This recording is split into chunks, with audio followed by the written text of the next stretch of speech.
Allow me to recognize our guest of honor, Ms. Kwibohora31, Permanent Secretary, Special Duties, Office of the President, representing the Minister of Labor of the Republic of Zambia.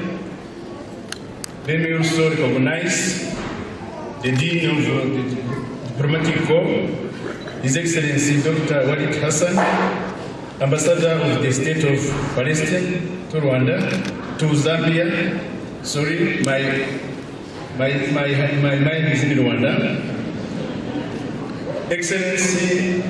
Excellencies, Ambassadors and High Commissioners, dear colleagues, members of the Diplomatic Corps, Bishop Dr. Joshua H.K. Banda, Presiding Bishop for the Pentecostal Assemblies of God, Zambia, delegates from Rwanda representing different institutions who joined us, fellow Rwandans, friends of Rwanda, members of the media, distinguished guests, ladies and gentlemen, all protocol observed. Good afternoon and welcome.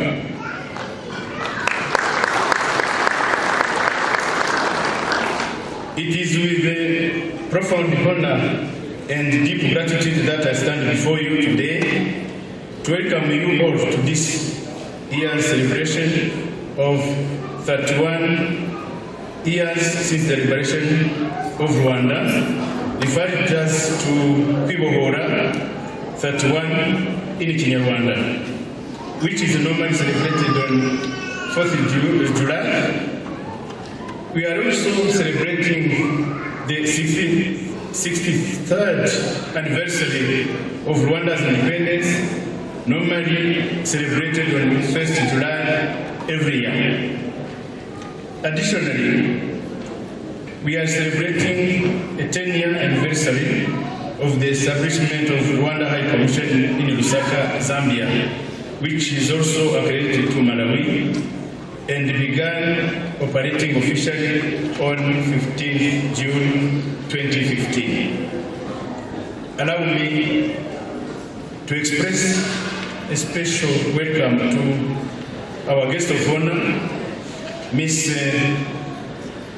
Kwibohora31, PS Special Duties, and thank you for joining us as you are in charge of special duties and you joined us to this special day, special occasion, special moment for Rwanda. My most welcome.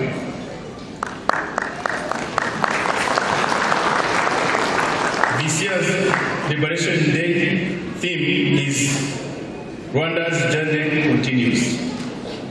Guest of honor, excellencies, distinguished ladies and gentlemen, one might wonder why independence, why liberation? Liberation from what? Rwanda's Liberation Day is a day when we as Rwandans dedicated to pay tribute to the heroic men and women whose selfless efforts of valor helped liberate Rwanda. The struggle for liberation of Rwanda was ignited by decades of divisive politics initiated by the colonial administration, subsequently and unfortunately perpetuated by successive regimes complicit in institutionalizing ethnic-based politics that amplified the abuse of fundamental human rights in the form of exclusion, discrimination, and repeated ethnic mass killings against its own citizens since 1959 up to the culmination into the genocide against the Tutsi in 1994. It is in such unfortunate circumstances that Rwanda was granted the independence on 1st July 1962. Indeed, up to 31 years ago, Rwanda was engulfed in darkness, Families were shattered, institutions collapsed, and the very fabric of our nation was torn apart. In 1994, Rwanda's GDP had fallen down, infrastructure was destroyed, and trust among citizens was broken. With Rwanda in a state of disarray and scores of Rwandans made refugees and stateless and who were denied the right to return to their homeland for many decades, under the able command of Major General Paul Kagame, current president of Rwanda, a liberation struggle was waged by the RPF Motanyi from 1st October 1990 until 4th July 1994, a memorable day when an end was put on the 1994 genocide against the Tutsi, after Rwanda's darkest 100 days that began from 7th April 1994 and claiming more than 1 million lives. On the same day, the entire Rwanda was successfully liberated from bad governance, divisive politics, and extreme poverty, and actually from actual degeneration to a failed state. Liberation Day also set Rwanda on a path of renewal, and this phase of liberation was born out of an outright necessity and compelling instinct for survival. Guests of honor, excellencies, distinguished ladies and gentlemen, the Liberation Day is not just a historical milestone. It is a living testament to the power of unity and purpose that sparked the beginning of another liberation consisting of a battle of rebuilding a strong nation economically, socially, and politically. It goes without saying that this liberation was a crucial landmark in the rebirth and revival of Rwanda, where peace and security constitute the cornerstone for sustainable development. From a war-torn economy to a beacon of resilience, a shining star, and an African success story, Rwanda has achieved 80% average GDP growth from the past 2 decades.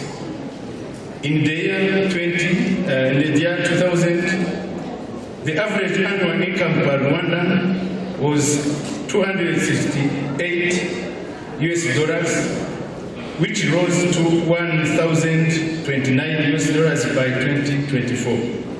The government of Rwanda attributes this poverty reduction to a range of homegrown solutions and special protection programs.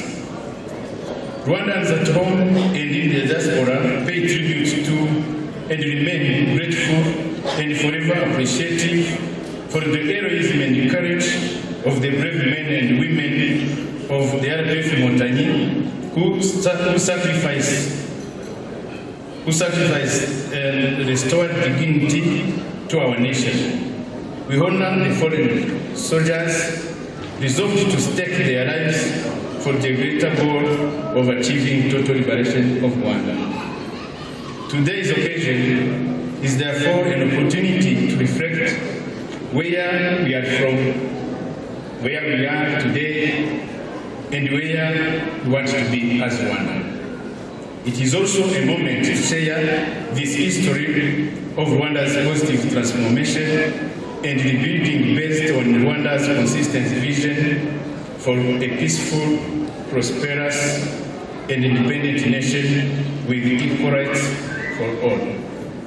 Guests of honor, excellencies, distinguished ladies and gentlemen, as we observe Rwanda's Liberation Day, we reflect on 3 decades of transformation, innovation, and progress. Rwanda has shifted from an agrarian economy to a knowledge-based economy and positioned itself on the continent as a tech and business-based tourism hub, solidifying our country's ambition to become a global leader in innovation and sustainability. In 2024, Rwanda's foreign direct investment surged by an impressive 63%, reaching $820 million.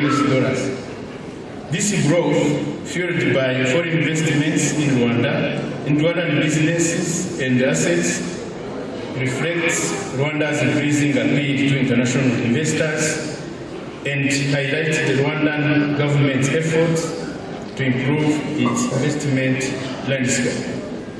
Other key economic reforms in Rwanda include the Made in Rwanda policy that encourages local manufacturing, Kigali International Financial Center, which aims at making Rwanda a financial hub for Africa, special economic zones created to attract tech and manufacturing firms. Guests of honor, excellencies, ladies and gentlemen, Rwanda's liberation is a continuous mission. Rwanda's Vision 2050, which outlines our country's long-term direction and provides the necessary pathways to achieve the Rwanda we want, with the clear goals aiming at attaining a high-income economy, a knowledge-based society, and achieve climate resilience.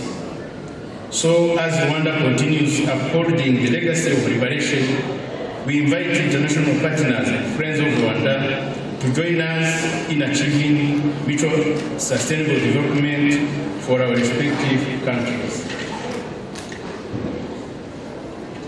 Guests of honor, excellencies, ladies and gentlemen, as outlined earlier, today we also celebrate a 10-year anniversary since the establishment of Rwanda High Commission in Lusaka, Zambia.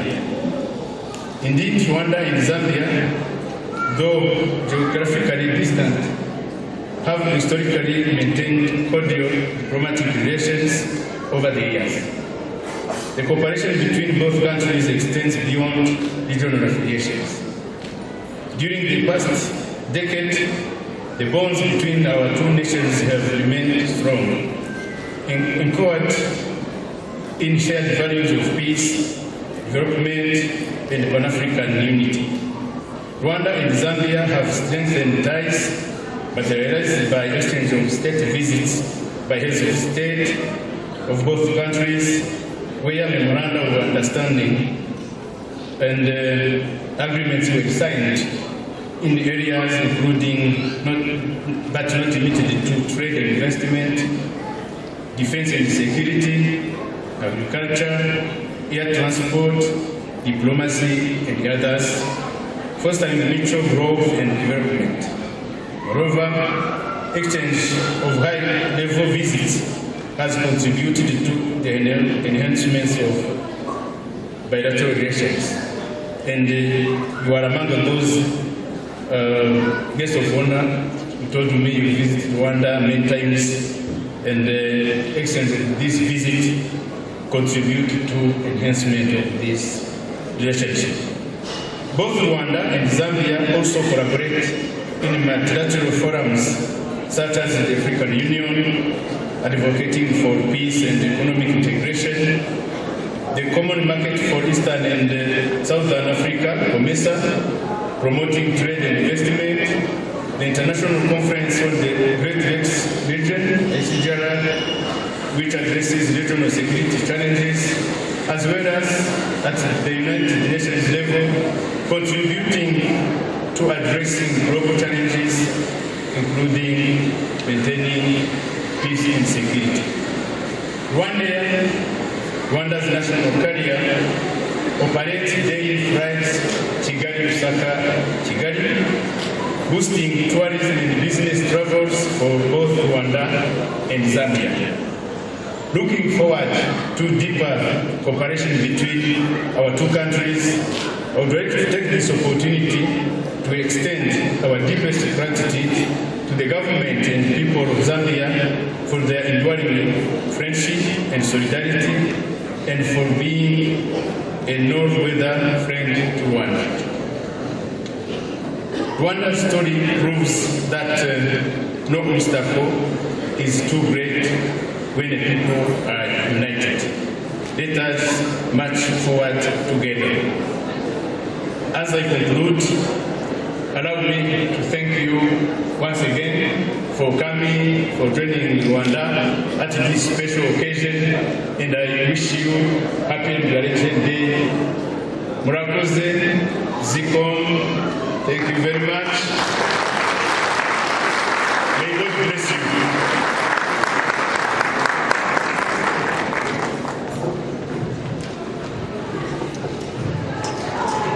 Thank you so much, Your Excellency. Another round of applause.